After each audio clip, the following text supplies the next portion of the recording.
بسم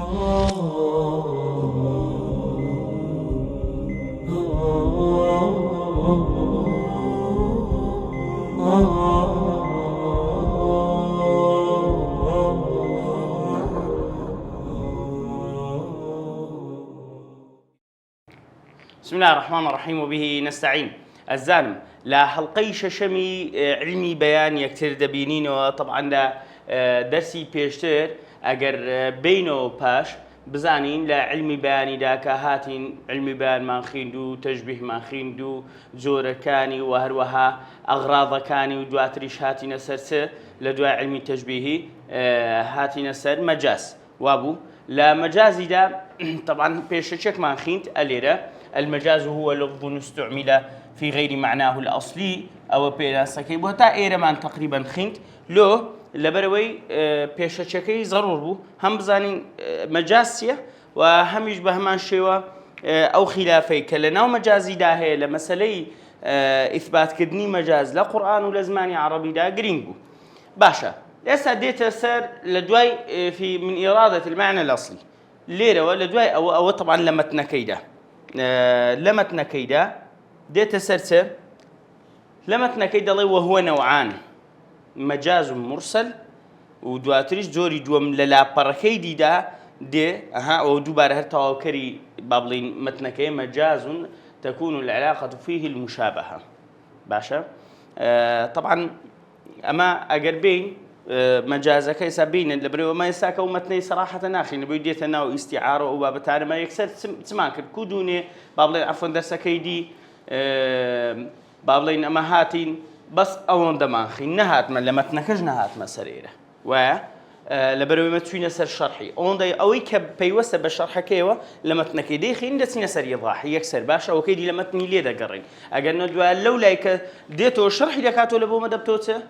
دبتو دوباره باشا اجالوه اساك الدلين وهو نوعان طبعا دري وهو نوعان او هاتي يكسر باسي مجازي لغوي كذا مجاز اوها او هالباشا كالسرية مجاز هر اوها بيكنا دو قسم مجاز سنزوره دو زوره مجازك مان هي بيدلين المجاز اللغوي ام نازم دز الصبوري دم داتا شو دكوجيتو المجاز اللغوي لقر المجاز المجاز العقلي باشا العقلي يعني الحكمي نازم لو دمي او زني قلتيه المجاز اللغوي ايش دبتا دوبش دبتا مرسل المجاز المرسل وروها الاستعارة باشا بوجوده يعني هو هل لوين درو لكن مجازك وبكن ما دام سر بابتك مجازه لوين درو بكن زوركي مجازي لغوي من هي مجازي عقلي من هي مجازك اللغوي كجدبتا مرسل واستعارة بكرت مختصري بهر هموت بيبرين بكرتي لغوي بيوسته بكلمة باشا كلمة بكاردي لبو غيري أو معناي كلا بابلين لمعجمي دا لبو بكاردي مجازي لغويتيا بكار هناني لفظك كلمة لغيري أو معناي كلا معجم دا لقاموز لبو بكاردي يعني مثلا كباس ماك قلت ماكا كالشير ونيا شير حيوانة شي مفترسي أويه بابلين قوشت خورة بلام دواء من أو لفظي كلا قاموس دابو معناه بكاردين ديم بمعناه ايش كي بكاردين لبو كسشي ازاي بكاردين منيا كلام فلان شيء او لغويه اما مجازي عقلي او كفاعل كي لدينا بال كسشي ديكا باشا ك ليره دا فاعل لدينا بال كسشي يعني مثلا كدلم بو نمونه او سروچي ولات او مستشفاش دروست كرت كون نمونه زور ديتو سروش ولاد مستشفى باش سروش ولاد سوتي منتوي هنا ويكردو درستي كر او فاعلك ها نخير بس بالريال اللي داونيه لو انا بابا صون دي كرد بيكاتي ها او كدروس ذكر دين سيمنتوي تي دكن هر اوندا والسلام اگرنا او نهاتيا سيمنتوي بچشتو بلوچي بچشتو خريطي دابني دكواتا او مجازي بي دلن انواع اسباب الى اخره اشتي خوي هي بلام زور بكرتي مجازي لغوي أو زاد بين دووبارە بە کورتی مەجازی مرسل و مەجازی ئیستیعارەتی استیعارە دەی لە دەرسەچکە باز دەکەین خاڵص بابەتەکی بەتەنهایە مەجازی مرسل يعني مطلقة مقيد نية يعني اشتكتيدا أو علاقي كتيدا لبين مجاز وحقيقك لبو مشابهة نية يعني ليك توان النية باشا دلي مثلا فلان كاس دستشي هي لكنم يعني فلان كاس دستي اللي بيتو دستك لكنمنا يعني دستج قورش صناعي لكنا نا يعني كابرا قصي لكنا من دروة لو دري فلان دستي هي لكنم دكوات أو آب سيارك اللي يردا أوي لو مجازي داب هیچ لێک چواندنەکە بوو شتێک بە شتێک بستوپێنە هیچ تێدا بوو نە فلان دەستەشی لەکن منە مەبەستێ قسەی لەکن من دەڕوا مەبەستێ ڕێزی لەکن هێو ئیلە ئاخری واستەی هەیە لەکن من ئاها دەکەواتەوە هیچ لێک چواندنەشیانە بۆ مرسەلە کۆمەڵ علاقاتیشی هەیە طبعا ئەمما ئیستیعارە ئەوەیە کە مشابهەی تێدا یعنی ئێستا کە نمونەمان زۆر لە بۆ هینایەوە کە گوتمان کاکە ڕەئەیت بەحرا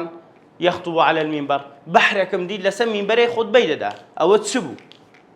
ها بحركم دي او بحر ما بس بحر انسانك دكات انسانك تشبيه كدي بته ببحرك انسانك شرش كدي تو هر بحرك ديته او ليره تشبيه ليره تشبيه نيه مرسله مطلقه مقيدنيه ليره مقيده بتشبيه يعني او كرت مختصري مجاز او بابتك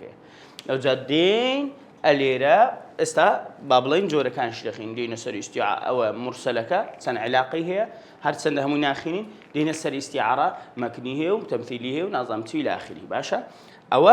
بوخت مختصري بابتك بر ونسر هذا وهو نوعان كدل وهو نوعان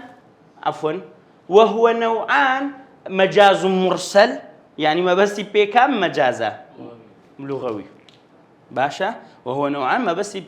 مجازي لغوية زور تاكا متنكي بخينين يعني يكسب تسين السر اوكي لبري ليرة المهم زور باكورتي مجازي مرسل يعني سقوط من او معناه يدي بالليرة او بكم يعني مشابهة دانية بس ما بس مرسل يعني اشتكى مثلا يكون دولار زنابتن من بشي لكم بريدة دم بروح يعني وكو انا ما بر الله يبكم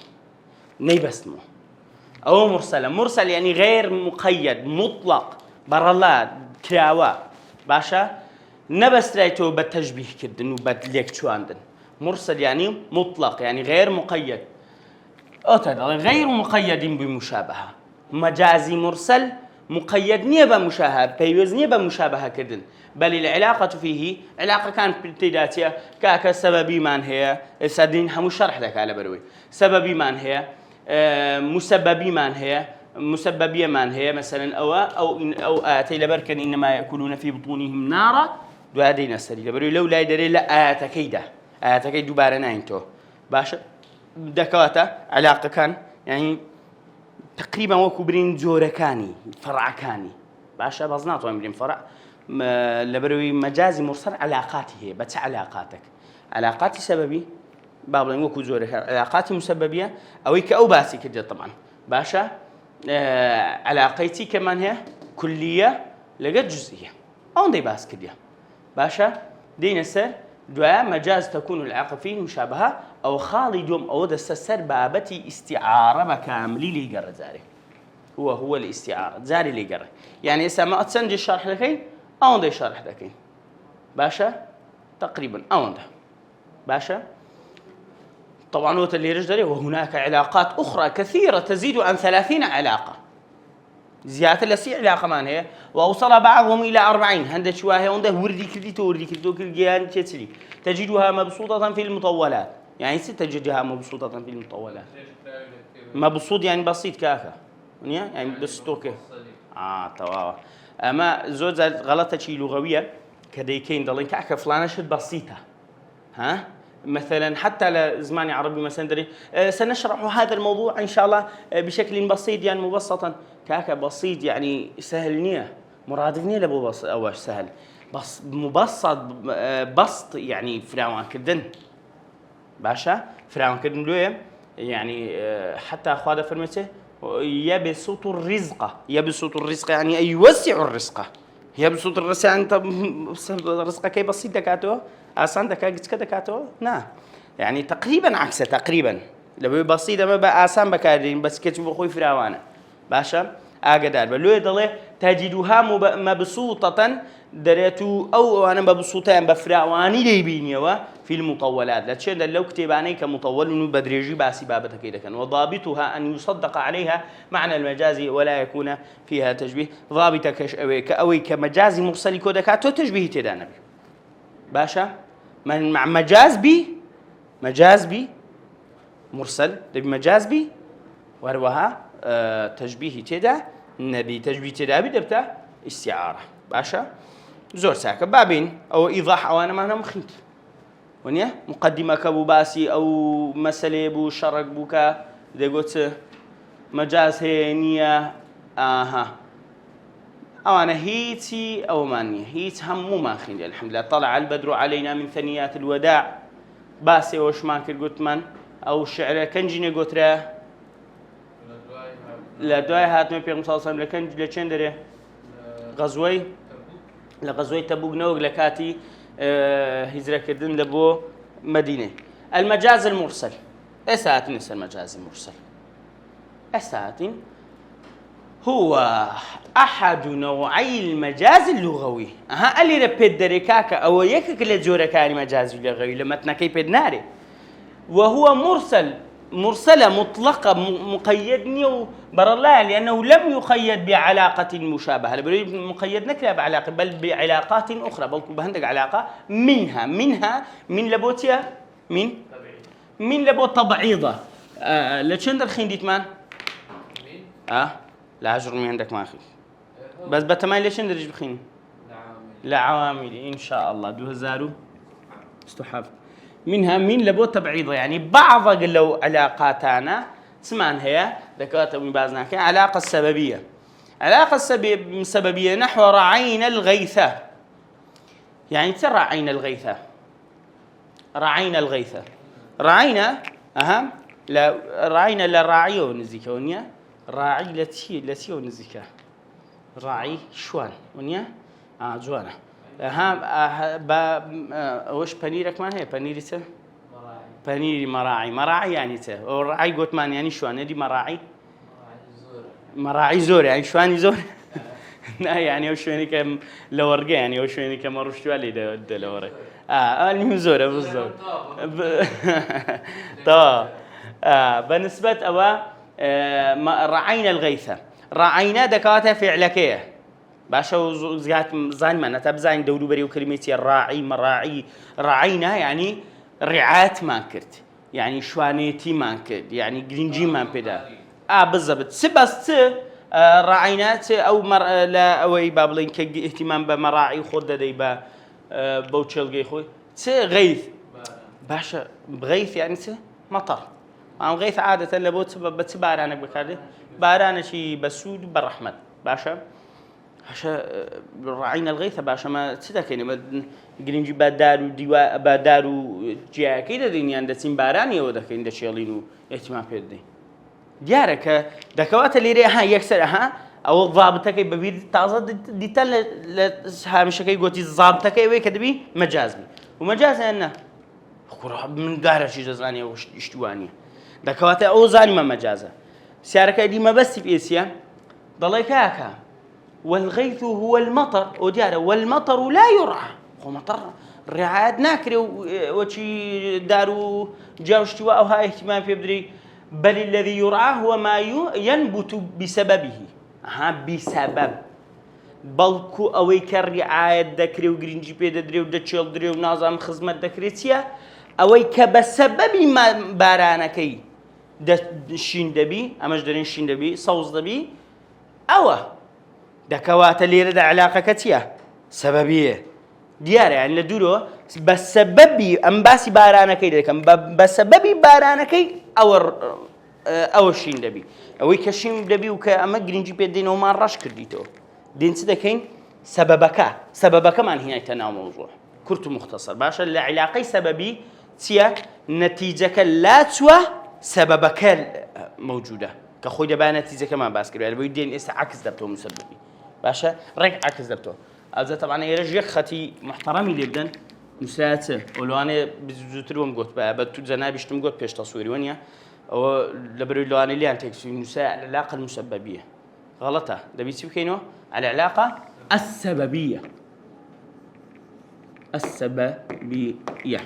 السببية العلاقة السببية وقت اللي بنو نساء على العلاقة المسببية وكامل هل شيء مسببين نعم السببية كيتي هي السببية باشا برو لنا وما تنكش هذه يعني بس هو غلط كمبيوتر يكسر وين كده باشا فالعلاقة بين الغيث والمرعى باشا اللي يرد علاقة لبين غيث بارانك ومرعاك تشلقك أوكا تسيا سببية ما دام هو كارك باس كرايا ونتيجة كلا درايا ترين سببية باشا والحس والعقل كلاهما يأبى إرادة المعنى العقلي كاكا حس هستي إنسان وعقلش بهيج زورة جوش تقبلنا كاكا أتو أو بيمان ما بس ما بيه معنى حقيقي كيبي إسادين السجوري دوم على علاقة المسببية كأبان بحقيقي طواوة مسببي عكسي أو زارت يعني عكس بي نبي تبي يعني تسديار بتسديار نبي ها أو زارا أنا بي عكس بي باشا أو زارا سببك ديارني نتيجة باشا نتيجة ديارة كما في الآية باشا آياتك تسبو ها بالي وما كانوا يستطيعون كرفكا أو رحمة خوالي هل اسم مسببية رحمة خوالي بي إنما يأكلون ها هتشاريك أو تشبكين يأكلون في بطونهم كاكا وزن ده دينا سر بابتي الدوم زو كوابز أم جورا كاكا تسبكين وقت زني برنا زنا كبرينا ده العلاقة المسببية أما الشفافي نتابزين جوران كاري كان لو كده علاقة المسببية كاكا علاقة دوم يعني مسببية أو زاريان عكسه أو جاء ما قلت ما ده مكان دي قلت ما سبب كي باز دكين ونيا سبب كي باز دكين كبارانك كبوبون النتيجة كي باز ناكي كم بخوي ما بس تكان نتيجة كي بلام ليرة عكس دكتور نتيجة كي باز دكين سبب كي باز ناكين باشا كما في الآية وكل آية كده كآية كده فرمته إن الذين يأكلون أموال اليتامى ظلما إنما يأكلون في بطونهم نارا وسيصلون السعيرة إنما يأكلون في بطونهم نارا إنما يأكلون في بطونهم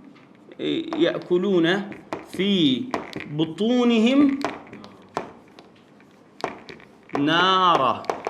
ليرة آية يأكلون نارا خلقات كناني كحقي يتيم دخوا ومالي يتيم دخوا ما بس أجري دخوا طلع وأنا أجري دخون ما بس بيسيا دكوات ليرة ها سببك وزار قط من أو بونيا سببك الرجبتو سببي أويك أوانا توشي أجري دبن لروج قيامته أجري عند خوار ددن سيا سببك ماليتي مكيه دكات سببك الرجبتو مسببك النتيجة كديارة أو زارة ونيا عكس ما كدو دكواتا يأكلون إنما يأكلون في بطونهم نارا دكواتا لو يتسلبك لو يتخويف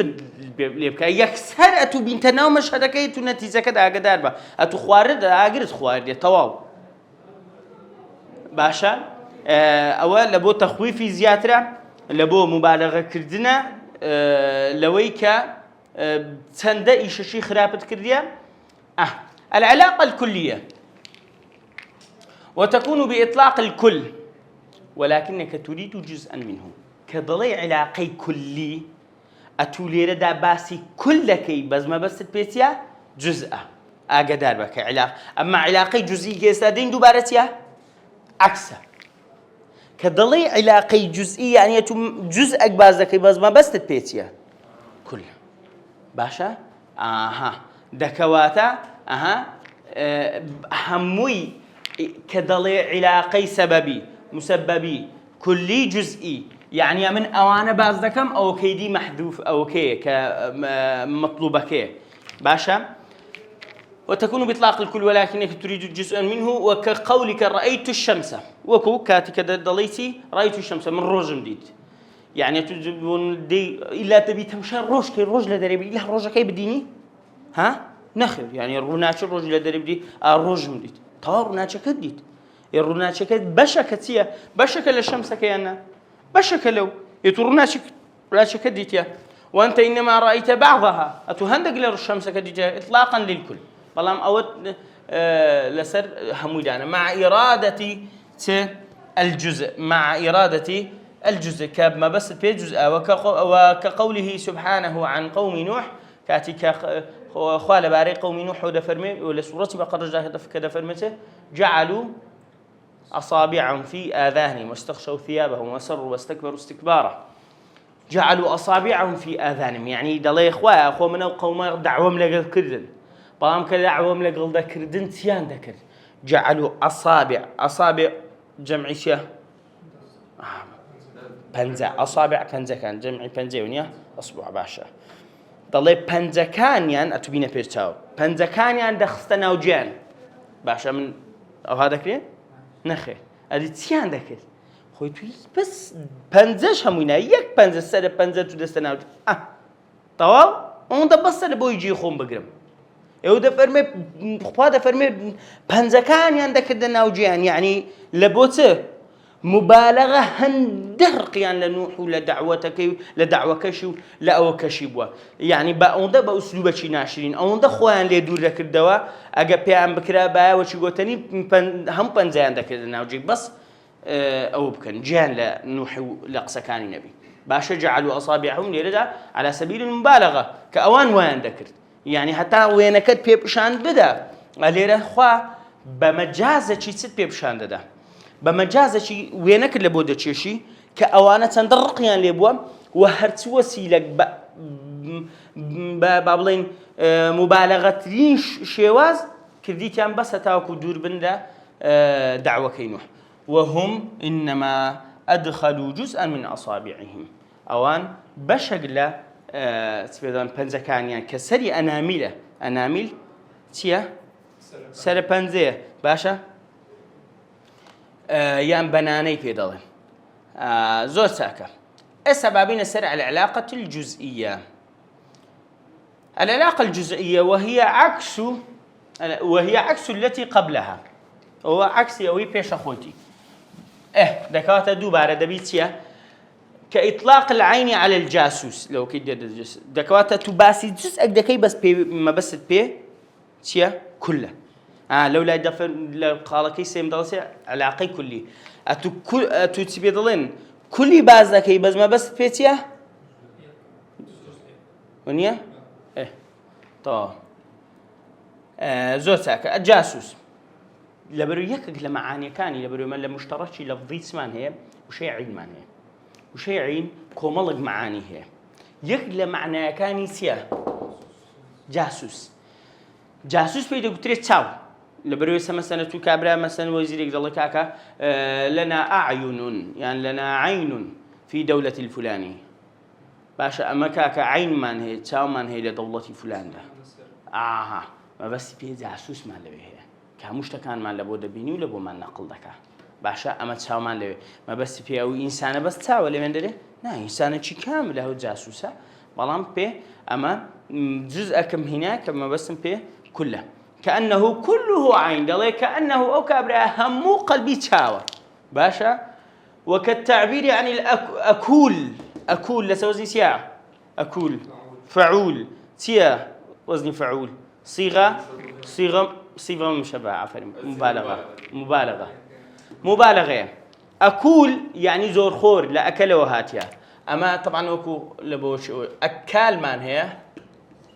أكال لقى أكول مان هي فرق يامتيا وكو وزن أكال فعال أكول فعول أما فرق يامتيا أو لبو بول باز أو كم دخوا وزور دخوانيا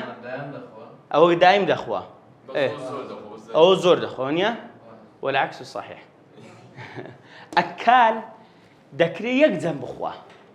أو كسيك أكالة بلام زور دخوا بتشي قوتني خيرك خوي بتقيني باشا هتا إيريدي أكال زور خوره بشرنية دايم خور بي بس كدخوا زور دخوا أما أكول وشي كجاري خماده كأويه يعني زمان زور دخوا شرنية زور بخوا يعني باشا كم خوري دايم خور دكري زورج بخوا بس المهم زمان زور دخوا أكوله باشا أكال وأكول والله تعالى أعلى وأعلم بأنه فم لو كابراي أكول هل ودك شتان دخوا كل وتشكاك بس كابرا بس دمه ونيا بيدلنتي بس دمه يعني والزلامة بس دمه ونيا نعم لا تجوز أكل باسكري بس في كله ومن أمثلته في القرآن قول الله سبحانه وتعالى فتحرير رقبة وكل قرآن جاءته فتخوذ فرمي فتحرير رقبة تحرير كردن تحرير يعني آزاد كردن آزاد كردن رقبة جردن مل باشا يعني كابراي بندا كاتك آزاد دكري يعني تو ملي بس ملي آزاد دكري كاكا وملي بتسنده والله بشر بهمون كاملي مثلا لو فرضنا له اختي خوي ب 50 ديناريا بس ملي بس شلون دكاتك ساعه اتو غوتمان عقل تعاملي يقلناك على بري شكد زاني او هانيه ده مجازه كتشبيه تدان تشبيه تدان دكات مرسله يعني استعاره مرسله زور ساكن نوع كمان زاني مرسله باشا مثل ما مرسله كعلاقه كيتيه كهات مثل مرسل علاقه كيتيه سببي ومسببيه نعم جزئي وكليه هذا تقلقل دتواني بي دكوات الدغي كفه دفر بفتحرير الرقبه ازاد كدني كسشي كامله بلام جزء اكد باسك ديالو لبري مل اولا جرين ترينا مسالي لسلا وروها انساني بندو عبد وكانما بتشي لمله اتوكاتك ملي ازاد دكي بت لملي دكيو ونيا دكواتا اللي فتحرير الرقبات الرقبة هي جزء من الجسد بشكل الجسد ولكنها الجزء البارز الذي بارز يعني ديار مثلا كودرين أو حرفي بارزة أو حرفاني لكتيبي على شو نشيء أو هالديار في لون حرفي بارز برزة فلما برزوها كلا قرآن جاء فالمكاتب بديارك الجزء البارز الذي يحمل الرأس كالسرها الضجري والوجه المساو الذي فيه معالم الإنسان كمعالم الإنسان تدا معالم الإنسان يعني سه باشا دياركي كبيدا ناسلته باشا يعني ستو لو أنا من بن أجر اشتكي بزور مميز للجسم عن هبي بناسلته أجر كابراس سرير بكيوا جسته زحمتي تناسلته هي كسر لقى كسر كونيا ولا فأطلق على الجسد كله على الجسد كله عفوا رقبة همو جستيو بياوي كده رقبة فتقول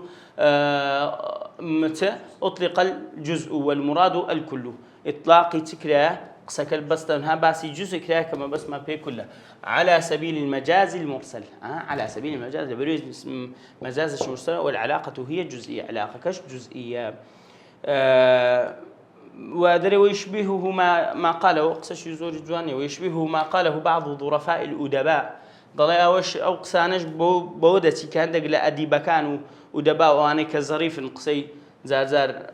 وأنا خوش دخلنا وكتابة كان في رجل كبير الأنف ككابرا كبوي جوربي ضلن لا أدري أهو في أنفه أم أنفه فيه نازاني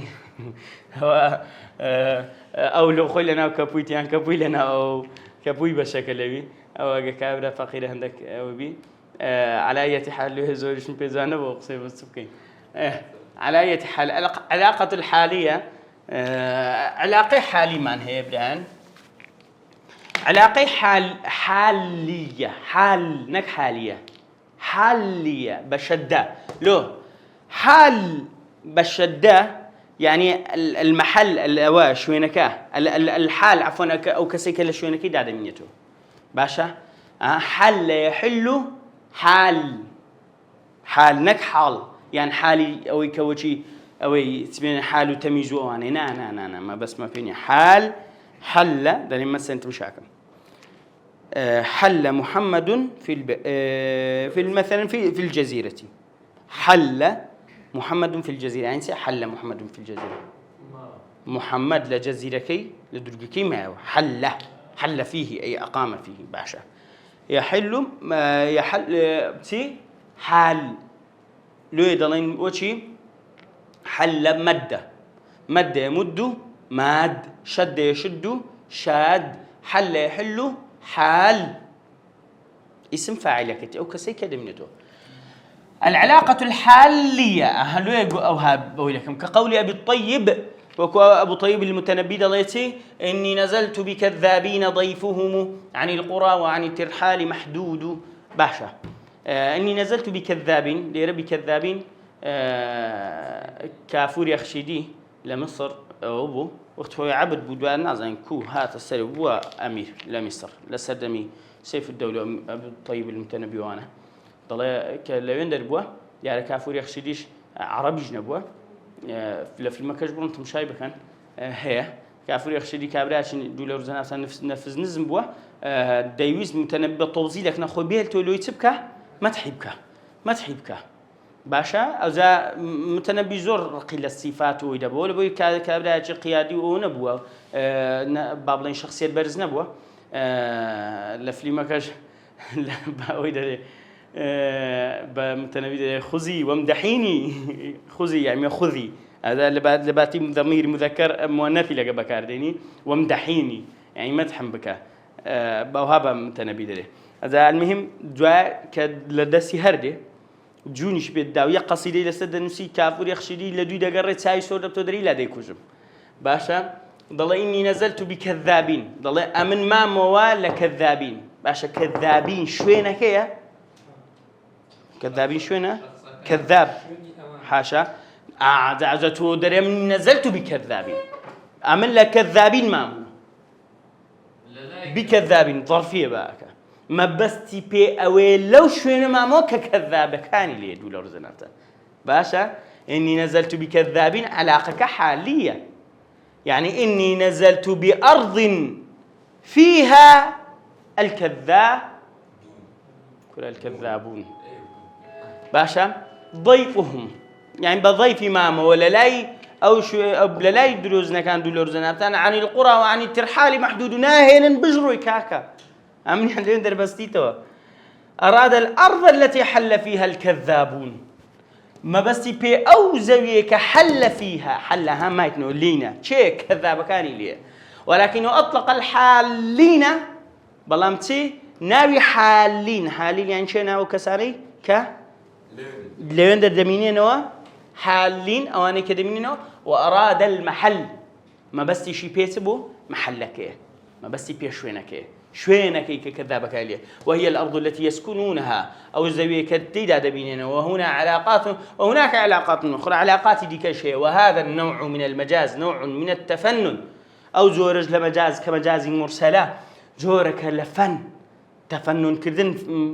فن بكارهنا لقصدا لا اسلوب ده تستطيع به ان تنقل الكلام من لفظ الى لفظ تطواني اتكسكد للفظك لبو لفظك كنقل بكي لغرض من الاغراض البلاغيه لبو غرضك ما بسك لما بسك يعني بلاغه التي تجعل مخالفه الاصل اولى من موافقته باشا كويلي دكاتك مخالفه كردني اصل لا دان لا اصل او لا تربي لبيشتر بلوي كتو موافقة بكي نا والله هم لا أصلا كي لا دم أواني كتازة هموي لا دام يلا كأواني قوتمان هموي أصلا كي دابنيوه قصة كان نظام تامي دبي وشي بنشتي بخوي تامي رويشت بي بس دي يعني بنشت خوشة كي لتاما كي داي يعني يتوها دم دو حالي كي قصة أوها قصة مجاز وتشبيه أواني تدا نبي بخوا أوها معناه أوكي تاما كي